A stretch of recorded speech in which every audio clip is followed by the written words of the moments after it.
성도 여러분, 그동안 안녕하셨습니까? 그리고 성탄도 즐겁게 보냈었습니까? 어, 오늘 또 이렇게 비대면으로 설교할 수밖에 없게 되어서 참으로 안타깝습니다.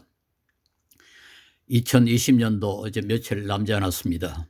금년은 우리들 대부분에게 매우 힘든, 그리고 보람도 가치도 없게 보낸 한 해였습니다. 어떤 라디오 프로 진행자가 며칠 전에 반농담으로 제안하는 걸 들었습니다. 권위를 가진 국제기관 하나가 2020년은 아예 없었다고 선언해 줬으면 좋겠다. 그래서 나이도 한 살 더 먹지 않았다고 그렇게 선언했으면 좋겠다 했습니다. 그렇습니다. 참 그럴 수 있으면 참 좋겠죠. 그러나 그게 그렇게 마음대로 됩니까? 중국 우한에서 길을 잘못된 바이러스 몇 마리가 새끼를 쳐가지고 전 인류를 참 얽매였습니다. 자유를 제한하고 많은 사람들을 병들게 하고 죽이고 또 비대면이니 마스크니 거리두기 등으로 우리를 쩔쩔매게 했습니다.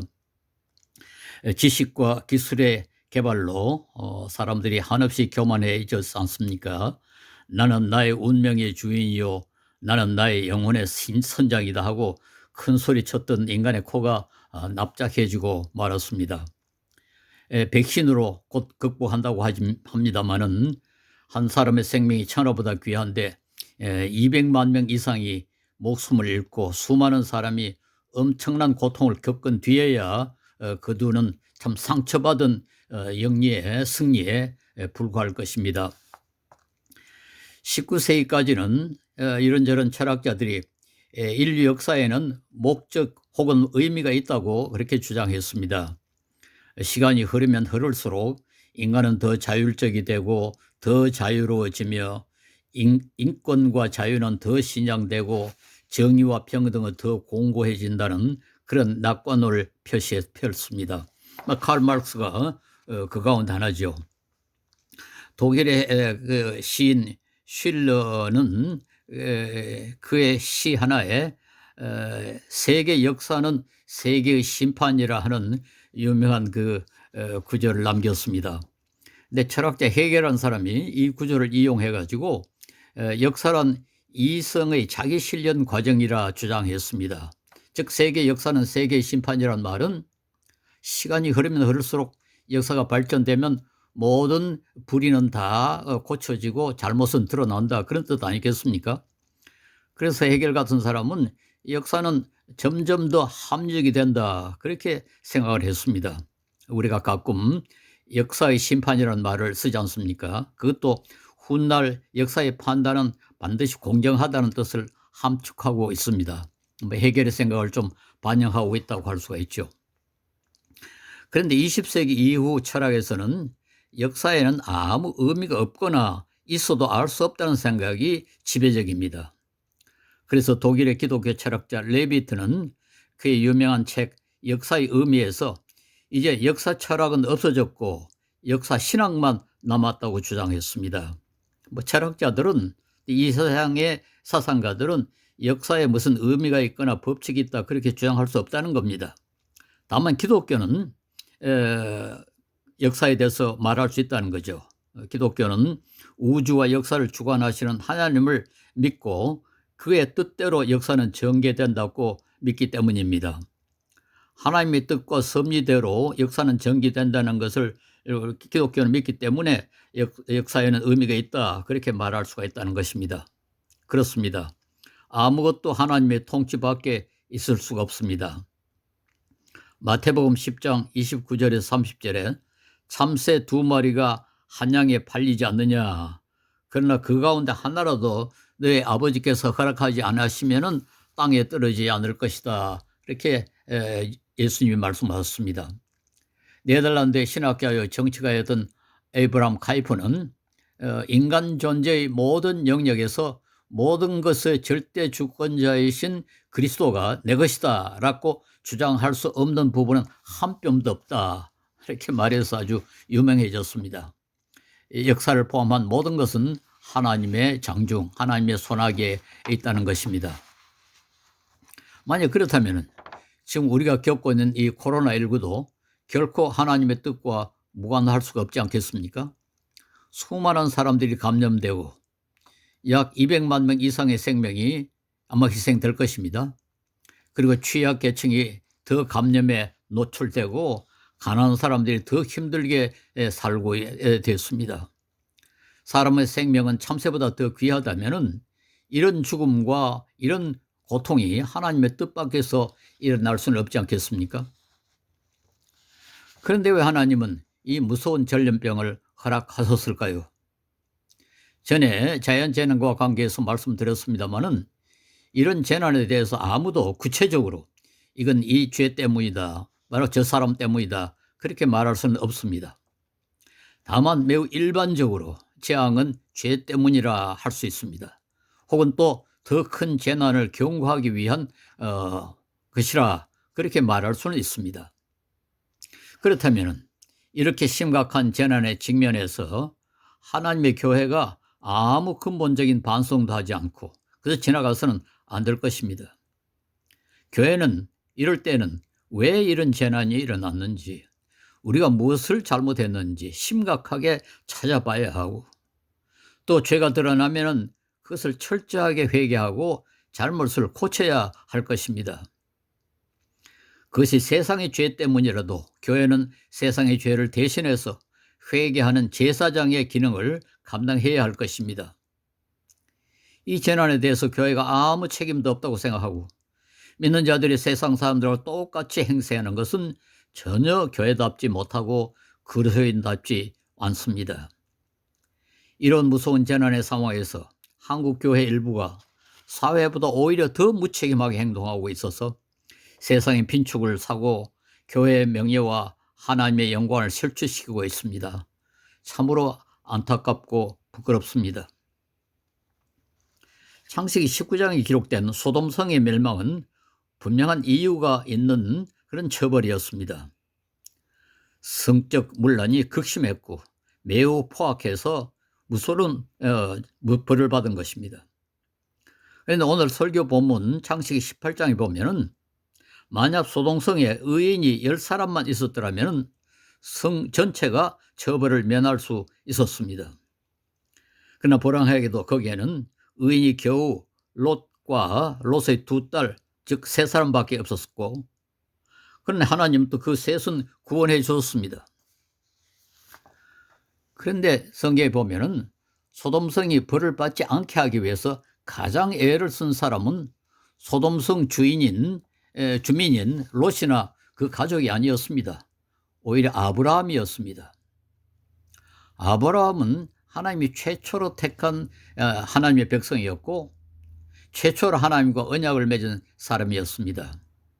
신학적으로 말하자면 구약 교회의 대표라 그렇게 말할 수 있습니다.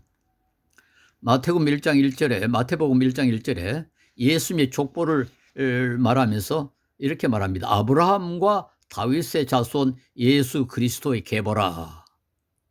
예, 구약에서 아브라함은 그리스도 혹은 교회를 대변한다 그렇게 말할 수가 있습니다. 재난이 임박한 소돔을 위한 그 아브라함의 노력은 재난을 당한 오늘의 교회가 이어받아야 할 임무가 아닌가 그렇게 생각합니다.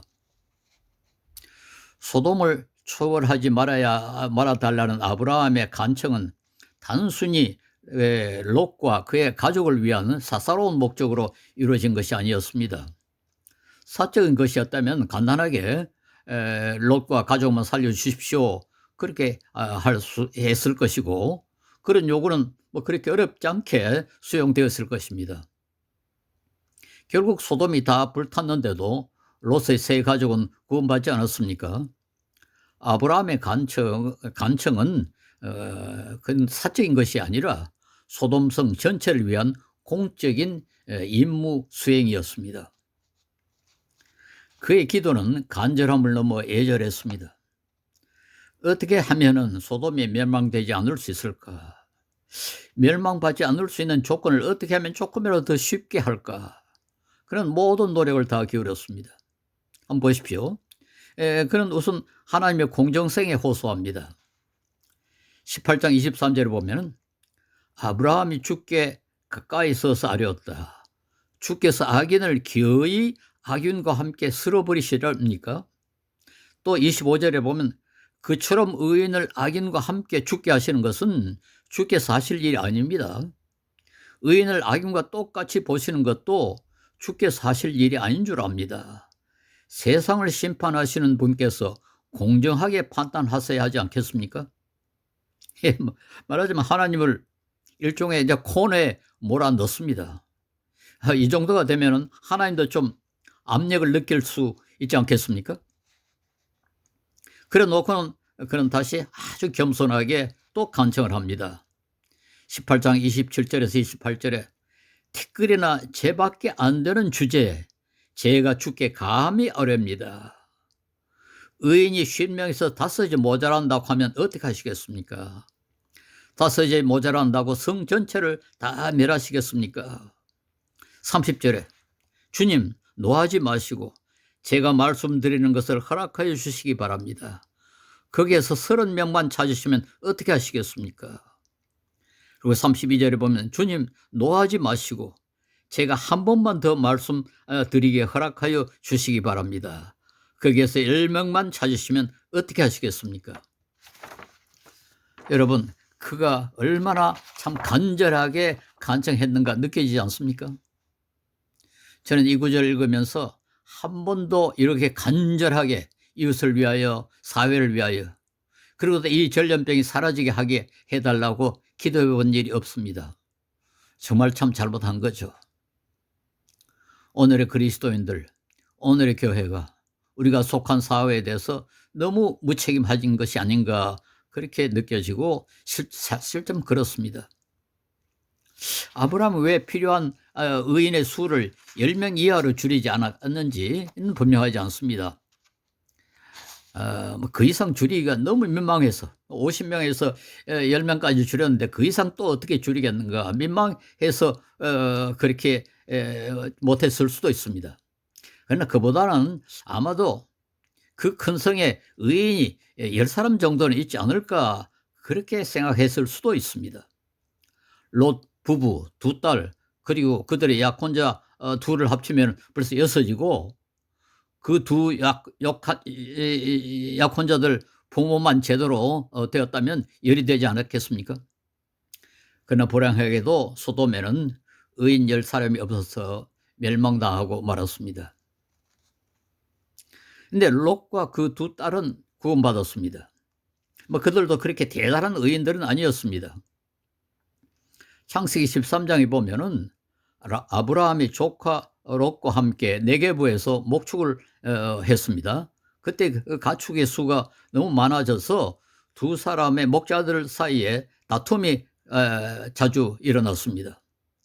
그때 아브라함이 롯과 갈라지기로 그렇게 하고 원하는 땅을 네가 택해라 그렇게 했습니다. 그런데 그때 롯이 소돔이 속해 있던 그 기름진 요단 들판을 택했습니다. 아주 이기적이었죠.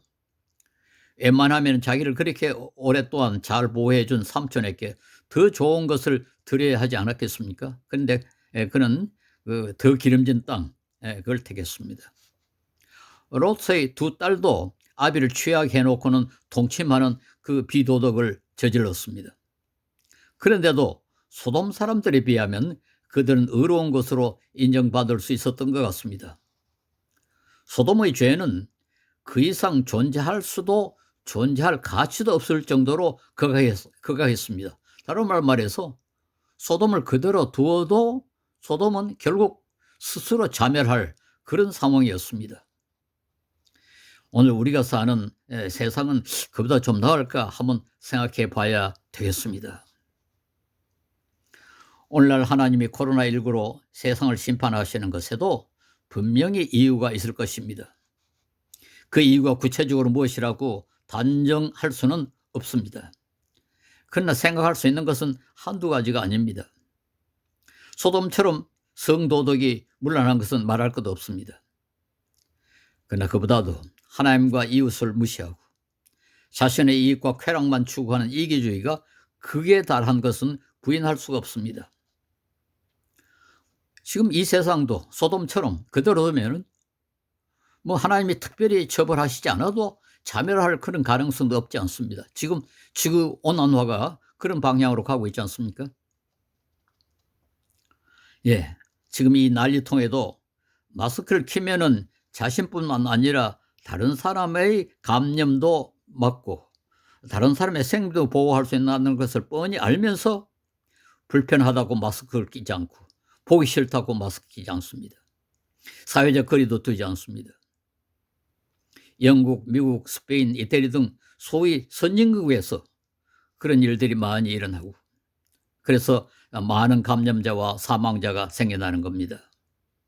인구 100만 명당 사망자의 수가 한국에는 15명인데 미국에는 1015명, 영국은 1023명이나 됩니다. 다른 사람에게 감염시키는 것에 대해서는 털끝만큼도 관심을 쓰지 않고 자신은 젊으니까 걸려도 괜찮다고 주장하는 것을 뉴스에서 보고 정말 놀랐습니다. 선진국인 줄 알았는데 아주 후진국이었구나 그런 느낌조차 가졌습니다. 이런 수준의 이기주의가 벌을 받는 것은 당연하지 않겠습니까? 이웃에 대한 배려보다는 백신만으로 이 재앙을 극복하겠다는 것이 바로 지식의 오만에 빠진 현대인의 모습입니다. 그런데 창세기 18장 18절에 보면은 하나님은 아브라함은 반드시 크고 강한 나라를 이룰 것이며 땅 위에 있는 나라마다 그로 말미암아 복을 받게 될 것이다 라고 말씀하셨습니다. 아브라함은 세상의 제사장이며 복의 근원이었습니다. 택한 백성인 교회도 아브라함처럼 세상이 복이 되어야 할 것이고 소돔 같은 현대사회의 의인 10사람이 되어야 할 것입니다. 그런데 아브라함이 세상에 복이 된 것은 단순히 그가 존재했기 때문 아니고 단순히 그가 간절하게 기도했기 때문만도 아닙니다. 마치 마을에 정성이라는 뭐 그런 장성이라는 게 있지 않습니까? 장성을 세워놓으면 애군이 사라진다고 믿는 것처럼 마을에 교회가 있기만 하면 예수만 믿는 사람이 주위에 있기만 하면 그 지역이 복을 받는 것 그런 것이 아닙니다. 창세기 18장 19절에 보면은 하나님께서 내가 아브라함을 선택한 것은 그가 자식들과 자손을 잘 가르쳐서 나에게 순종하게 하고 옳고 바른 일을 하도록 가르치라는 뜻에서 한 것이다. 그의 자손이 아브라함에게 배운 대로 하면 나는 아브라함에게 약속한 대로 다 이루어주겠다. 그렇게 하셨습니다. 단순히 아브라함이 있었기 때문이 아니라 아브라함이 자식들을 올바로 가르쳐서 그들이 옳고 바른 일을 하도록 하면은 복을 받는다고 그렇게 되어 있습니다.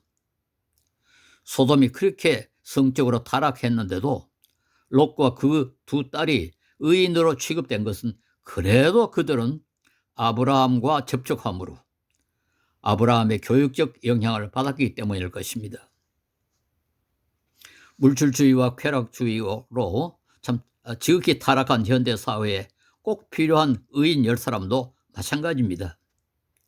단순히 교회에 다닌다고 단순히 기도만 한다고 세상의 의인 10사람이 되는 것은 아닙니다. 올바로 가르치고 올바로 배우고 올바로 살아야 합니다.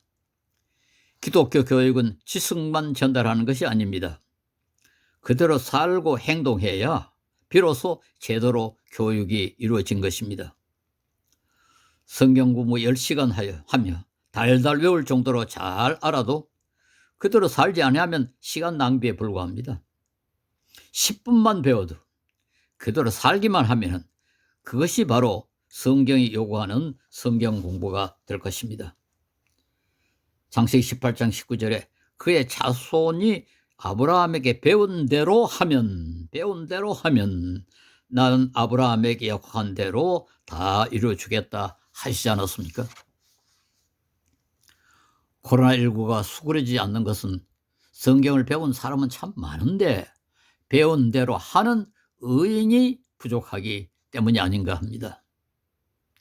엄청난 재난이 계속되는 가운데 아무 의미도 가치도 없이 한 해를 보내면서 저를 포함해서 한국교회가, 아니 전 세계의 교회가, 우리 그리스도인 모두가 근본적으로 한번 반성하고 회개해야 하지 않을까 생각합니다.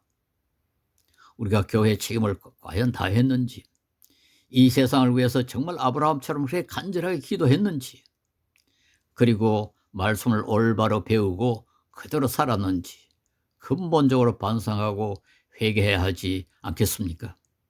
그렇지 않고는 이 재앙이 그렇게 쉽게 사라지지 않을 것 같습니다. 우리가 회개하고 반성하면서 이 한 해를 마무리할 수 있기를 바랍니다. 기도하겠습니다. 거룩하신 주님, 이 무서운 재앙이 아직도 계속되고 있습니다. 우리가 이 세상에 소음과 빛이라면서도 제 역할을 제대로 하지 못하고, 아브라함처럼 기도하지도 못하고, 아브라함처럼 올바로 가르치지 못하고, 또 주님께서 말씀한 대로 살지도 못한 모든 죄 때문인지 우리가 참 회개합니다. 주님께서 우리의 마음에 오셔서 역사하여 주시고, 주님 앞에 회개하고 주님 앞에 의인이 될 수 있게 하옵시고, 이 소돔과 고모라 같은 세상에서 의인 10사람의 역할을 감당할 수 있도록 우리 한 사람을 채찍질하여 주시옵소서. 우리 모든 성도들 새해는 올바로 주님 앞에 설 수 있도록 주님께서 한 사람 한 사람 다 붙들어 세워 주시옵소서. 예수님 이름 받들어 기도 올리옵나이다. 아멘.